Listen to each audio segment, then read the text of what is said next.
السلام علیکم every one, مائی نیم از وانیہ۔ یہ میرا فرسٹ ناول ہے قلب شہوۂ وانی۔ اگر آپ لوگوں کو پسند آئے تو پلیز سبسکرائب کریں، لائک کریں اور بیل آئیکن کو دبا دیں اور کمنٹ ضرور کریں۔ تو شروع کرتے ہیں۔ پاکستان کے تاریخی شہر ملتان میں ایک نہایت شاندار اور پروقار حویلی واقع تھی۔ یہ حویلی صرف اپنی خوبصورتی اور شان و شوکت کی وجہ سے مشہور نہ تھی، بلکہ اس کے مکین بھی علاقے بھر میں عزت اور احترام کی نگاہ سے دیکھے جاتے تھے۔ اس حویلی کے سربراہ سردار عالم شاہ تھے، جن کا شمار ملتان کے بااثر اور معزز افراد میں ہوتا تھا۔ ان کے 3 بچے تھے، 2 بیٹے اور 1 بیٹی۔ ان کی اکلوتی بیٹی سمیہ عالم شادی کے بعد کراچی منتقل ہو چکی تھی اور اپنے شوہر اور بچوں کے ساتھ خوشگوار زندگی گزار رہی تھی۔ سردار عالم شاہ کے بڑے بیٹے نواز عالم تھے، جبکہ چھوٹے بیٹے احتشام عالم تھے۔ دونوں بھائی اپنے والد کے کاروبار اور خاندانی معاملات سنبھالتے تھے اور ان کی عزت کو برقرار رکھنے میں کوئی کسر نہیں چھوڑتے تھے۔ نواز عالم کے 2 بچے تھے، 1 بیٹا 1 بیٹی۔ ان کی اہلیہ کا نام عارفہ بیگم تھا۔ ان کے بیٹے کا نام ظفر شاہ جبکہ بیٹی کا نام محمل شاہ۔ دوسری جانب احتشام عالم کے 2 بیٹیاں اور 1 بیٹا تھا۔ سب سے بڑی بیٹی دانیہ شاہ، اس کے بعد عزیر شاہ اور سب سے چھوٹی انابیہ شاہ۔ یوں سردار عالم شاہ کی یہ وسیع و عریض حویلی محبت، رشتوں، روایات اور کئی انکہی کہانیوں کا مرکز بنی ہوئی تھی، جہاں ہر شخص اپنے دل میں کوئی نہ کوئی راز چھپائے زندگی گزار رہا تھا۔ حویلی کے تمام پوتے پوتیوں کے درمیان بے حد محبت تھی۔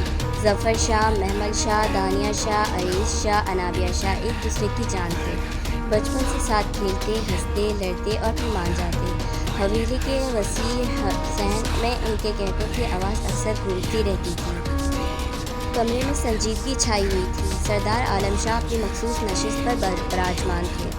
ان کے دائیں جانب نواز عالم اور احتشام عالم بیٹھے تھے، جبکہ سامنے ظفر شاہ اور عریش شاہ خاموشی سے تمام معاملات کا مشاہدہ کر رہے تھے۔ جرگے میں ایک نوجوان جوڑا پیش کیا گیا۔ ان پر الزام تھا کہ انہوں نے خاندان کی مرضی کے خلاف شادی کر لی تھی۔ سردار عالم شاہ نے اپنی گہری نظریں نوجوان پر جمائیں۔ تم جانتے تھے کہ تمہارے اس فیصلے کے نتائج کیا ہوں گے؟ نوجوان کانپتی ہوئی آواز میں جواب دیا۔ سردار صاحب، ہم نے کسی کی بے عزتی نہیں کرنی چاہی تھی۔ ہم ایک دوسرے سے محبت کرتے تھے۔ ہم نے اپنے گھر والوں سے عزت کے ساتھ رشتہ مانگا تھا، مگر وہ راضی ہی نہیں ہوئے، اس لیے ہمیں اپنی مرضی سے نکاح کرنا پڑا۔ اس کے الفاظ ختم ہوئے تو پورے حال میں خاموشی چھا گئی۔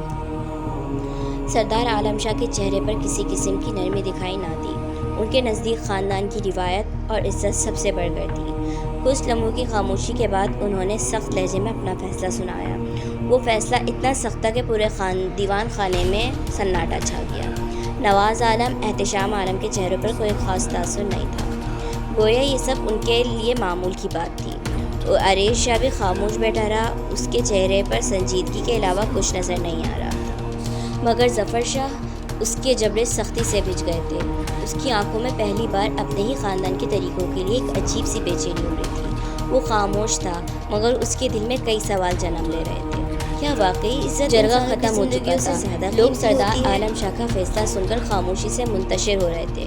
دیوان خانے میں اب صرف خاندان کے چند افراد باقی رہ گئے تھے۔